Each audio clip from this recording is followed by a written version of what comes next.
Buddha they want Rexona, Buddha they want Sarah so, Buddha they want sweet Luxo, Buddha they want sweet Imperial.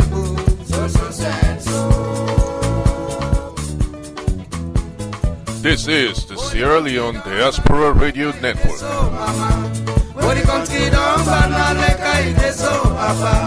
Everybody don't turn up, oh. Mami aja is a pop line. Alaji is a pop line. Young boy is a pop line. Now so they say. All them show bars. Now so they say. All them Rastaman. Okay, we're back, and this segment is the way forward. How do we move forward? We've discussed all kinds of situations, the situation that we're in. We have discussed opportunities that are available to us, and now we want to discuss the way forward. How do we move forward concretely? We want solutions. So here we go. We will start with Ali Matu. Do you think... Okay. Do you think we have witnessed our producers, directors, pressuring our young women to give themselves up for roles? And do you think that has discouraged our young ladies from actually coming up in the first place or showing up to audition in the first place? If so, how do we move forward? How do we tackle that? That's a potent question for you. I think it has, me personally. I think and I think that's why I'm not doing most movies that I should do, or I think I should audition for, just because I know the individuals that are going to be part of the production team or whatnot. Moving forward, I don't know if it's possible to change it, and how, if there's a way. In Hollywood does it. So I think as an actress, you have to know what you're worth and respect yourself, and know at the end of the day or the long run what you're in it for. So if you're going around sleeping with producers or directors to get in a certain movie, just know there's going to be this one role that you really felt like you could have, or that you needed to have, but this one director is not going to sleep with you to get this role, and you're pretty much in loss. So I don't know how they can change it or make it better going forward. I'm not quite sure. Axton, what is an opportunity? What can we do? Do we need to come together and put something together and stamp this out? Can we do that? How do we get rid of this, 800-pound gorilla in the room? Because I believe it's discouraging our women. Axton, how do we tackle this monster? Yeah, it is. I think it's quite simple.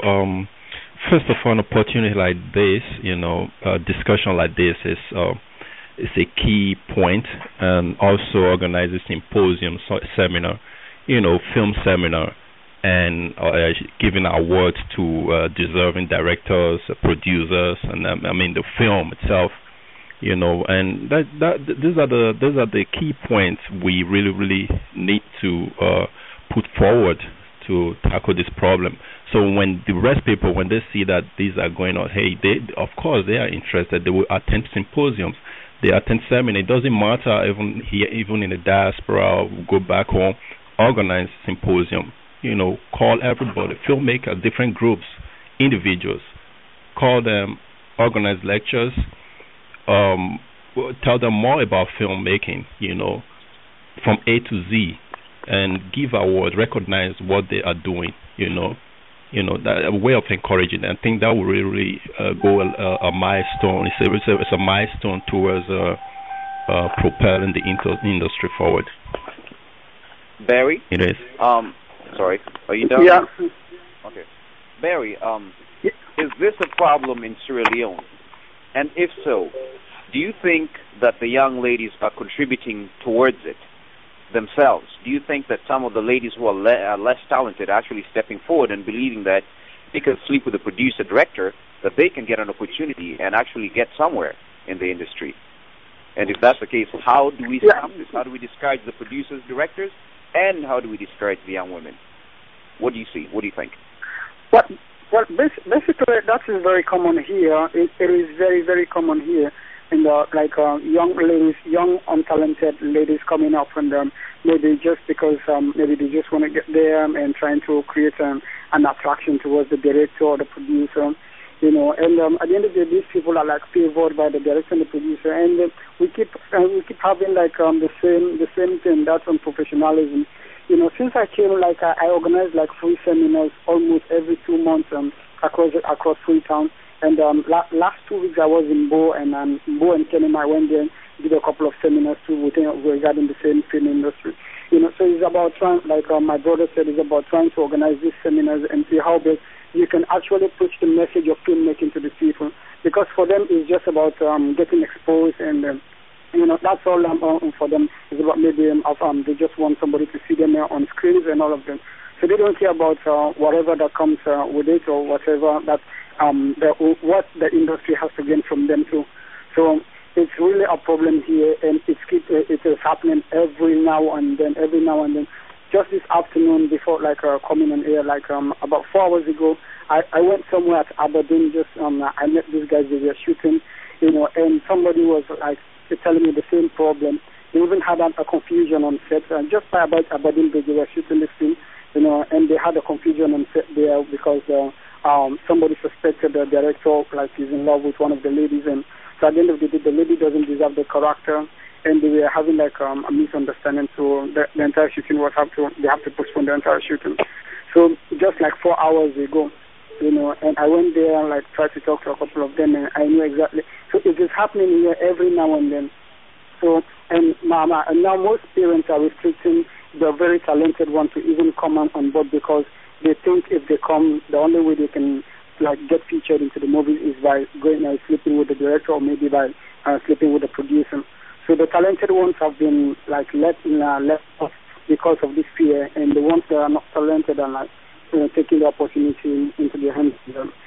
So that's how it's happening here. Oh wow! So would you all unanimously say that having a film institution like a film school, would that change things in terms of, if we prepare the people better, if, the producers, directors, the actors, if everybody is better prepared and basically can exercise more professional standards and, policies, do you think that would dramatically change things, you guys, unanimously? What do you say, each one of you? Oh, yeah, definitely. Yeah, definitely. I believe having institutions, for example, the response I have from here, every 2 months when I do the seminars, the kind of response I have from the seminars, I know exactly these people, they actually need the education. Most of them, the only way they know about acting is by watching other films. They don't know anything about the film industry. So it's about actually having institutions that can sensitize these people, teach them and coach them into what is required, and I believe that that's the first and foremost priority that the country needs now. Okay. Let me come into Mohammed, go ahead. Yeah, I think an education of anything is a boost. Because when people don't know what they are doing, but in their mind they think they know what they are doing, is a disaster. And I'll give you a tip, because usually when I talk, I like to give a typical example. I was working with a director that came from Nigeria, and I was working with some of these white boys here, and he was telling the guys, oh, I want medium. And the guys were also telling the director something else in English term. The director did not understand, and they were having class. Both of them were having problems. The director would say, oh, I want you to take him coming from down the stairs. The guy would say, no, we just did that. So there was poor communication. The point I'm trying to make is an education, or to educate someone in this industry, is very, very important. because it's not just within your circle where you are, but when you leave that circle and go somewhere else, that education will help you to blend, to know what people want. So, so it's very important. And I just want to touch back to all these producers that are sleeping with all these girls. One thing I know for sure, they will not last long in the game. Likewise, whoever was trying to do whatever it takes to get there will not last long. If you know you are a good actress, especially for actors, because for guys, there's always a laneway, just do the right thing, you will prevail. That's all I was going to say. Okay. Yeah. I want to basically come, to close this situation, the resolution, the denouement of this way forward. I believe we've all taken something from this, and we'll continue with it, definitely, now that we have this dialogue going. Ali Matu. Yes, sir. When you take a look at the whole industry and how it makes you feel, how do you feel, in a sentence or two, that we best move forward? Sum it up. What are some of the key things you believe we can do to move forward from what you see?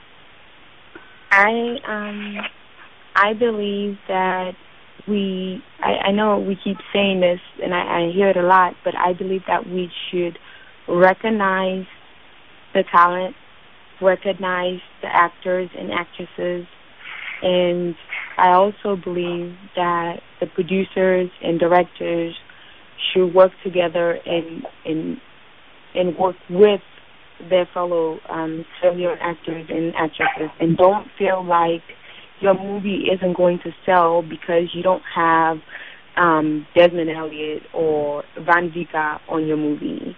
I say this because I don't see it out there. It's not happening, and every time you go to a salon movie set, you hear, well, we need to have, this guy from this country or this guy from this country for this movie to market, or for them to market your movie. And this is why we're putting them in the movie. And the saddest thing, I know I'm going over the 2 sentences here, but the saddest thing is when they do come to America and they do movies here, it's horrible. They don't know the script. They barely even look at the script when they get the script, and they learn it when they get there on the set and just improvise throughout the movie. And then you're there busting your you're behind, you've gotten your part down, you know your lines, you're killing it, and the vibe you're getting from this so-called A-list actor doesn't even know their line, and they're just improvising through the whole thing. So to me, I think it's a waste of money for them to even invest in these individuals that come here to be on your set for a couple of hours, and you pay them for how much? And they're not giving you what you even need.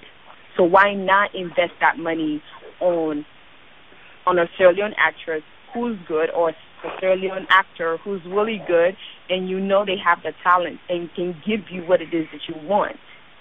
Right? That's just my take on it. So. Okay, Nathan, in the Netherlands, can you give us a wide a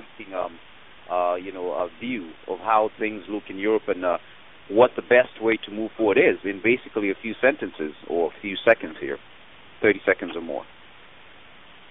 Sorry, come again, please. Yeah, basically, could you give us a wide sweeping view of how things look like in Europe, and what you think the best way forward is for us? What do you think is the best way forward based on what we have on the ground there? In basically a few minutes, 1 or 2 minutes, probably. Yeah, actually, education. That is the number one. That is the key point there, because not forgetting that Sierra Leone had a decade of war, and during that period, the education was kind of hindered. So the scholars produced at that. If you look at that time frame, most people that we are using for the movie, they not really they really didn't enjoy that part of education because of what was happening during that time. So I spent, even directing on set, I spent most of the time, correcting tenses, and pronunciation, stuff like that, So these are the problems we're really, really facing. So a way to improve that is basically education. That's just it. Education.